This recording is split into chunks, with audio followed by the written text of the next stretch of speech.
Zodiac Cancer, ngayong Pasko, isang makapangyarihang pagpapala ang paparating.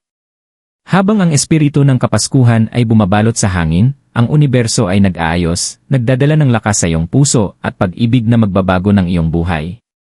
Matagal mong hinintay, tiniis ang bigat ng iyong mga emosyon, at ngayon, ang mga bituin ay gumagabay sa iyo patungo sa isang magandang bagay. Hindi ito basta Pasko, ito ay isang punto ng pagbabago para sa iyong puso. Ang pag-ibig na matagal mong pinapangarap, ang koneksyong matagal mong hinahanap, ay nasa harap mo na. Maghanda ka, Cancer, dahil ngayong Kapaskuhan, ang universo ay handang ibigay sa iyo ang pinakamahalagang regalo sa lahat. Cancer, habang papalapit ang Pasko, ang universo ay naghahanda upang pagpalain ka sa mga paraan na matagal mong pinapangarap. Sa loob ng ilang buwan, tinahak mo ang alon ng hindi tiyak, pag-ibig, at personal na paglago, naghihintay ng tamang pagkakataon upang yakapin ang mas malalim na koneksyon. Ngayong Pasko, ang enerhiya ng panahon ay nagdudulot ng isang makapangyarihang pagbabago, isang pagbabago na magpapatibay ng iyong pag-ibig at pupunuin ang iyong puso ng init.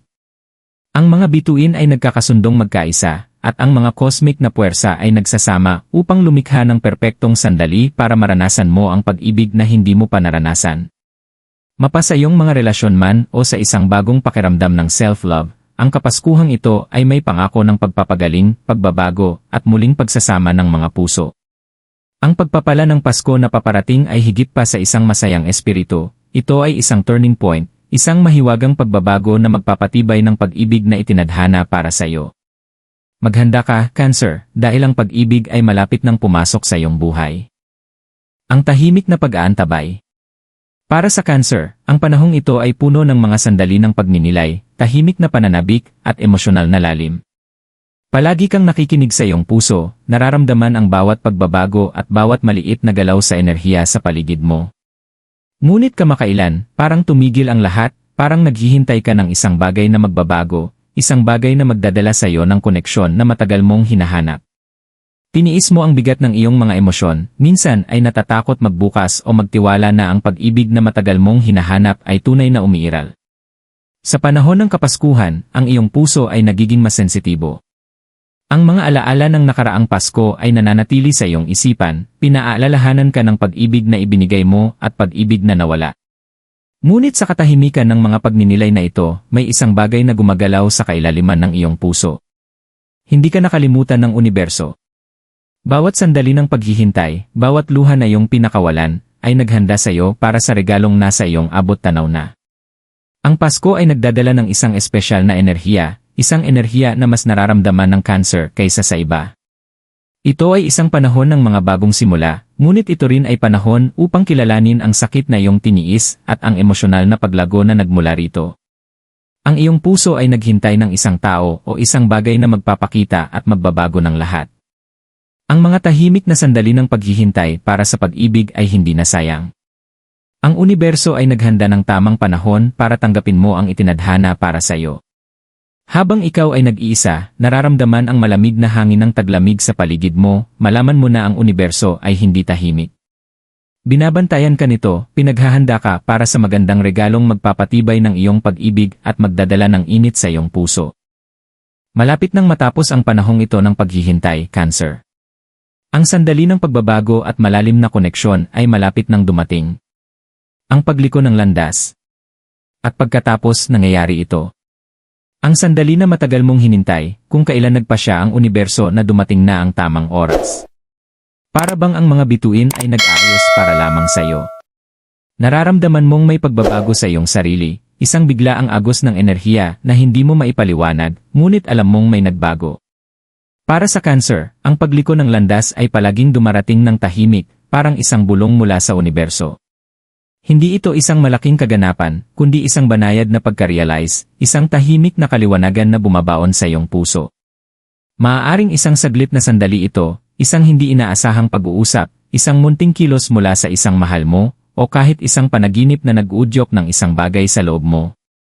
Ngunit anuman ito, nararamdaman mong nagsisimula ng magdungis ang mga pader sa paligid ng iyong puso, piraso-piraso. Matagal mong pinrotektahan ang iyong sarili, pinanghawakan ang iyong mga takot at pagdududa, ngunit ngayon, sa mga pagpapalang dala ng Pasko, handa ka ng bitawan ito. Handa ka nang yakapin ang pag-ibig sa paraang hindi mo pa nagagawa noon. Ito ang iyong pagliko ng landas, Cancer. Ang sandali kung kailan napagtanto mong ang pag-ibig na matagal mong hinahanap ay palaging nasa loob mo, naghihintay lamang ng tamang pagkakataon upang magbukas. At dumating na ang sandaling iyon. Ang tahimik na paghihintay, ang mga araw ng hindi katiyakan, ay nagdala sa puntong ito, ang iyong puso ay nagbubukas, handa nang tanggapin ang itinadhana para sa iyo. Para sa iba, maaaring dumating ito sa anyo ng isang tao, isang soulmate, o marahil isang tao na matagal mo nang kilala ngunit ngayon lang tunay na nakakonekta. Ang enerhiya sa paligid mo ay nagbabago, at kasabay nito, ang mga relasyon na matagal mong pinapangarap ay nagsisimula ng mabuo. Para sa iba, maaaring ang pag-ibig na natutunan mong ibigay sa sarili mo. Ang pag-unawa na ikaw ay karapat-dapat sa pinakamalalim at pinakapuno na koneksyon. Hindi mo kailangang maghanap sa labas ng iyong sarili para sa pag-ibig na hinahanap mo, dahil palagi itong nasa loob mo, naghihintay na yakapin mo ito. Habang ang mga araw ay papalapit sa Pasko, nararamdaman mo na ang init ng panahon ay dumarating sa iyong kaluluwa. Ang universo ay nagpapadala sa iyo ng mga senyales, bawat isa ay paalala na hindi ka nag-iisa at na ang iyong paglalakbay patungo sa pag-ibig ay nagsisimula pa lamang. Hindi mo na kailangang maghintay sa katahimikan o magtaka kung darating ba ang pag-ibig. Ang oras para sa pagbabago ay ngayon na, Cancer. Nakatayo ka sa crossroads ng iyong sariling pagbabago, handa nang pumasok sa isang bagong kabanata na puno ng pag-ibig at kapayapaang nararapat sa iyo. Ang pagliko ng landas na ito ay hindi lamang tungkol sa pagtanggap ng pag-ibig mula sa iba, ito ay tungkol sa pagkilala sa pag-ibig sa loob mo, pagpapalaganap nito ng malaya, at pagtitiwala na dinala ka ng universo sa eksaktong sandaling ito para sa isang dahilan. Habang yakapin mo ang bagong enerhiya na ito, mararamdaman mong ang bigat ng nakaraan ay unti-unting nawawala, nagbubukas ng puwang para sa kamangha-manghang pag-ibig na malapit nang pumasok sa iyong buhay. Ang pagpapala ng Pasko. Habang papalapit ang Pasko, Cancer, ang universo ay nagsisimulang ipakita sa iyo ang pinakamahalagang regalo nito, ang pagpapala ng Pasko na tahimik na naghahanda sa likod ng iyong buhay. Ang pagpapalang ito ay hindi isang ordinaryong sandali ng kaligayahan, ito ay isang banal na interbensyon, isang sagot sa iyong mga hindi nasambit na dasal, at isang pagsasama-sama ng lahat ng pinagdaanan mo. Para bang ang universo ay naghihintay ng perpektong oras upang ilahad ang isang pagbabago, at ang oras na iyon ay ngayon. Ang Pasko ay palaging panahon ng mga milagro, ngunit para sa iyo, ngayong taon, ito ay may mas malalim na kahulugan. Hindi lamang ito isang piyesta, ito ay ang sandali na matagal mong hinintay, ang oras kung kailan ang universo ay magdadala ng lahat sa tamang pagkakasunod-sunod para sa iyo. Kung ikaw ay naghangad ng pag-ibig sa iyong buhay o simpleng naghahanap ng panloob na kapayapaan, ngayong Pasko, matanggap mo ang parehong. Para sa Cancer, ang pag-ibig ay palaging sentro ng lahat. Ang iyong emosyonal na lalim at sensitibidad ay nagiging dahilan para ikaw ay maging masigasig sa mga enerhiya ng mga tao sa iyong paligid, ngunit ito rin ay isang biyaya at isang sumpa. Ibinigay mo ng buo ang iyong puso sa iba, ngunit madalas mo ring naitanong kung ibabalik ba sa iyo ito ng buo. Ngayong Pasko, ang pag-ibig na ibinigay mo ng buo ay babalik sa iyo, pinarami. Ang pagpapala ng Pasko ay nagpapakita ng maraming anyo, marahil ito ay sa anyo ng isang relasyon na lalalim, ang muling pagkakaroon ng isang ugnayan na nawala, o isang bagong koneksyon na magpapuno sa mga puwang ng iyong puso. Ang taong matagal mong hinintay, kung ito man ay isang partner, isang kaibigan, o isang miyembro ng pamilya, ay papasok sa iyong buhay sa paraang hindi mo inisip. Mararamdaman mo ang isang pakiramdam ng kaginhawahan, kapayapaan, at koneksyon na magdadala ng init sa iyong kaluluwa. Alam na ang universo ay nag-aayos upang dalhin ang tamang mga tao sa iyong buhay sa tamang oras. Ngunit hindi natatapos doon ang pagpapala. Ang pag-ibig na darating sa iyo ngayong Pasko ay hindi lamang mula sa ibang tao, ito ay ang pag-ibig mula sa universo mismo. Mararamdaman mo ang banayad na gabay ng iyong mga espiritual na ninuno, iyong mga anghel, at ang mga cosmic na puwersa na nakapaligid sa iyo. Binabantayan ka nila, ginagabayan ka, at ngayon ay ibinibigay nila ang pag-ibig at lakas na kailangan mo upang magpatuloy sa buhay. Hindi ka nag-iisa, Cancer. Ang banal na presensya na nakapaligid sa iyo ay kasing totoo ng magic ng Pasko. Ang panahon na ito ay nagdadala sa iyo ng pagkakataon upang magnilay sa lahat ng sandali na nagdala sa iyo sa puntong ito. Bawat hamon, bawat sakit ng puso, at bawat luha na iyong pinakawalan ay naging hakbang patungo sa pagpapalang ito.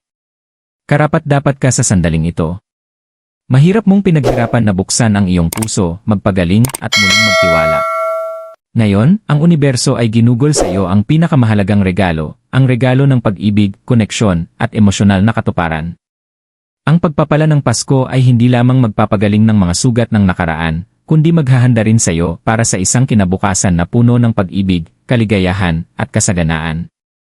Ang universo ay nagbubukas ng pinto para sa iyo upang pumasok sa isang bagong kabanata, kung saan ang pag-ibig ay dumadaloy ng malaya, at ang iyong puso ay malaya mula sa mga bigat ng nakaraan. Matutuklasan mong mas madalas kang umingiti, tumatawa kasama ang mga mahal mo, at nararamdaman ang init ng pag-ibig sa lahat ng anyo nito. Habang ipinagdiriwang mo ang Pasko, tandaan mo na higit pa ito sa isang piyesta. Ito ay isang pagliko sa iyong buhay, Cancer. Ang pagpapala ng Pasko ay narito upang ipaalala sa iyo na ang pag-ibig na matagal mong hinintay ay sa wakas darating na. Magtiwala sa mga senyales, magtiwala sa proseso, at magtiwala sa pag-ibig na naghihintay sa iyo. Yakapin ang pag-ibig. Habang ang panahon ng Pasko ay umabot sa rurok, Cancer, mararamdaman mong abot langit ang iyong emosyon. Isang magandang, tahimik na kaligayahan na pumupuno sa bawat sulok ng iyong puso. Ang pag-ibig na matagal mong hinahanap, ang pag-ibig na itinadhana para sa iyo, ay narito na. Hindi lamang ito tungkol sa mga koneksyong nabuo mo o mga relasyon na namutawi, ito ay tungkol sa pag-ibig na dumadaloy sa bawat bahagi ng iyong buhay. Sa matagal na panahon, tiniis mo ang bigat ng iyong mga emosyon, kadalasang itinatago ang mga ito, takot na baka ma-misunderstand o hindi maibalik. Ngunit ngayon, Cancer, panahon na para bitawan ang takot na iyon. Ang pag-ibig na pumapasok sa iyong buhay ay hindi lamang pag-ibig mula sa iba, kundi pag-ibig na natutunan mong ibigay sa sarili mo. Ito na ang sandali na marirealize mong karapat-dapat ka sa lahat ng pag-ibig at kaligayahang inaalok ng universo. Hindi mo na kailangang maghintay pa na punan ng iba ang iyong puwang. Kumpleto ka na sa iyong sarili, at ngayon, ang mundo ay nagdadagdag lamang sa pag-ibig na palaging nasa loob mo. Mapapansin din ng mga tao sa paligid mo ang pagbabago. Ang iyong aura ay maglalabas ng init at tiwala sa sarili, at ang iba ay maakit sa iyong enerhiya. Makikita mo na ang pag-ibig na ibinubukas mo sa mundo ay babalik ng 10 beses. Mapapamilya man, pagkakaibigan, o romantikong relasyon, lalalim ang mga koneksyon mo. Mahahalata nila ang iyong pagiging bukas, ang iyong pagiging tapat, at ang iyong kakayahang yakapin ang pag-ibig ng walang pag-aalinlangan. Makikita nila ang iyong pagbabago, at nais nilang maging bahagi nito. Sa iyong mga relasyon, Cancer, ang Pasko na ito ay nagsisilbing pagliko ng landas. Para sa mga nasa long-term relationships, ang ugnayan sa pagitan mo at ng iyong partner ay lalakas sa mga paraan na magdudulot ng mas malalim na koneksyon. Magiging mas bukas ang inyong komunikasyon, mas malayang ipapahayag ang inyong pagmamahal, at magkakaroon ng mas maraming espasyo para sa pag-unawa at malasakit. Kung ikaw ay dumaan sa isang panahon ng hindi katiyakan o distansya, makikita mong magsasara ang agwat at magsisimula ang isang bagong kabanata ng mutual na respeto at emosyonal na katuparan. Para sa mga naghintay ng pag-ibig, maparomantikong relasyon man o ang pagmamahal ng isang malapit na kaibigan, ang Paskong ito ay nagdadala ng pagkakataon para sa isang bagong koneksyon. Maaaring makatagpo ka ng isang tao na umaayon sa iyong kaluluwa, isang tao na nakakaunawa sa iyong lalim at emosyonal na kalikasan. Akitin sila sa iyong pagiging sensitibo, sa iyong katapatan, at sa iyong malasakit na espiritu. Sa unang pagkakataon sa matagal na panahon, mararamdaman mong ikaw ay nakikita, tunay na nakikita, kung sino ka, wala ng pagtatago o pag-aalinlangan. Ito ang iyong oras upang magningning. Habang patuloy ang mga pagpapala ng Pasko, Cancer, yakapin ang bagong pag-ibig na ito ng may bukas na puso. Hayaan mong pumasok ito ng buo. Bitawan ang takot at duda na minsang humadlang sa iyo. Dinala ka ng universo sa sandaling ito para sa isang dahilan, at ang pag-ibig na dumarating sa iyong buhay ay itinakdang manatili. Tanggapin ito ng may mga bukas na braso, at alamin na ito ay simula lamang ng isang maganda at makulay na paglalakbay. Habang malapit nang magtapos ang panahon ng Pasko, Cancer, ang pag-ibig na patuloy na lumalakas sa loob mo ay patuloy ding lalago, katulad ng espiritu ng Pasko na nananatili kahit matapos ang mga dekorasyon. Hindi ito isang sandali lamang, ito ang simula ng isang bagong kabanata sa iyong buhay, isang kabanata kung saan ang pag-ibig, koneksyon, at kaligayahan ay dumadaloy ng walang kahirap-hirap. Ibinigay sa iyo ng universo ang regalong pagbabago, at ngayon, sa wakas, makikita mo ang kagandahan ng lahat ng mga bagay na matagal mong hinintay. Ang pagpapala ng Pasko na pumasok sa iyong buhay ay hindi lamang tungkol sa pagtanggap ng pag-ibig mula sa iba, ito ay tungkol sa pagkilala na ang pag-ibig na iyong hinahanap ay palaging nasa loob mo, naghihintay lamang ng tamang oras upang magningning. Mas malakas ka na, mas matalino, at mas bukas kaysa dati. Ang iyong puso ay gumaling, at ang iyong espiritu ay nakahanay sa universo, naglikha ng makapangyarihang enerhiya na umaakit ng pag-ibig na nararapat para sa iyo.